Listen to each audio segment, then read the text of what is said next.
50 years ago, Berkeley, California was famous for its free speech activism. Today, it is a very different place. This week, Berkeley's City Council unanimously declared to be the world in, quote, a climate emergency. To fix that emergency, Berkeley called for a push to halt all carbon emissions worldwide and said governments must make efforts to, quote, humanely stabilize population, a phrase Robespierre would surely love. Anushay Hossain is a writer and political commentator, and she joins us tonight. Thanks a lot for coming on. Thanks so much for having me, Tucker. I'm a pretty literal person. They say it's a climate emergency. Sounds right to me. So if it's an actual emergency, why does anyone in Berkeley have an air conditioner or a car?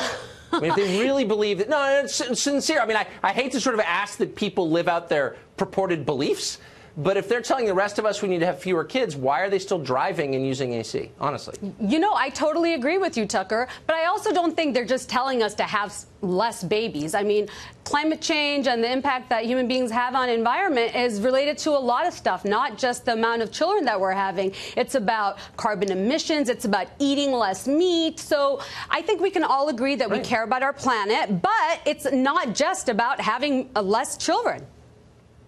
Oh, no, and I don't think it is. And by the way, let me just say for the record, the whole idea is totally no, I think the idea is insane and grotesque, and it's a window into what this really is, which is social control. But is that what Berkeley is saying? Even mention how.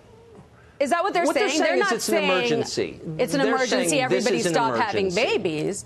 But it is. Is it not an emergency? Okay, but hold on. If they are saying it's an emergency, presumably they believe it is. So how can they justify riding buses, having cars, refrigerators, any activity that adds to the sum total of CO2 emissions? Exactly. Why are they still committing these activities? No, I'm serious. Why should I listen and take anyone seriously who is driving a car and simultaneously telling me not to have more kids? Well, I don't think they're saying that. It's a combination of factors. And the climate is really complex, Tucker, right? It's not just one thing. You need to stop having babies. I need to stop riding my car. I think in general, the younger generation, the millennials, are becoming more environmentally cautious. We have more ride-sharing apps. I mean, I think the technology is catching up to the fact that people are becoming more conscious. Young people are much poorer because they are deeply in student loan debt for degrees that mean nothing because they have bought into a system that is essentially fraudulent. And they have no money. Actually, that's up there. Environmentally consciousness. They are. The millennials are. Okay, that's also one part of it. There's more than one factor, Tucker, when it comes to climate change and what we can do to reduce our impact on it.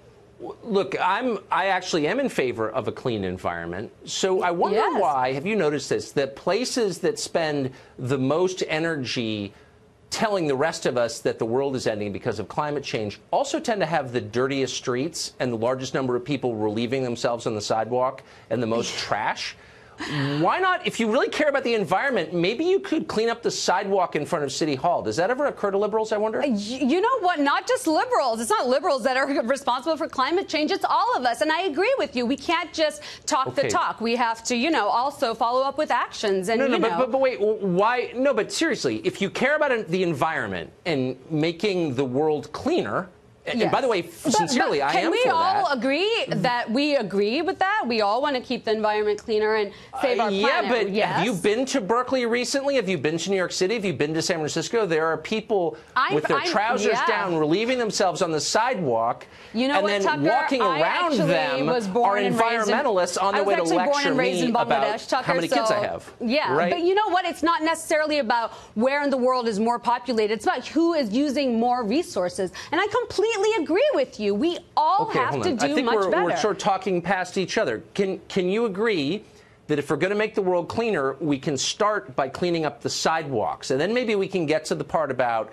fixing the hole in the ozone layer? Yes and no. I don't think it has to be either or. It's every day. Why is it? Why are the cities with the most open and aggressive commitment to the environment the dirtiest? Why is Portland, Oregon a filthy place downtown? That's not necessarily when everybody in Portland is an environment. Have you been to Portland, Oregon recently? I'm not talking specifically about Portland, but not all in cities that are saying that we need to do better about our environment are filthy. Where are you getting that stat from?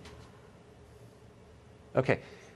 but just track with me really quick just for this one question. If you say you care about the environment, do you agree or disagree that maybe you should start by cleaning up the street in front of your house? It's not why can't you do both? Do both. I'm not saying you can't do both, but why is it that the people lecturing me about the environment live in environments that are filthy? We all care about the planet. Okay. We can all do more. Right. No, we don't all care about the planet. I care about the planet. That's why my house has nobody sleeping on the front step, because I care about the environment. Okay, So, what kind of car do you drive? Anushay. Okay. I don't have a car. Anushay. That's how committed I am. Oh, really? Anushay, great to see you. Thanks for having me.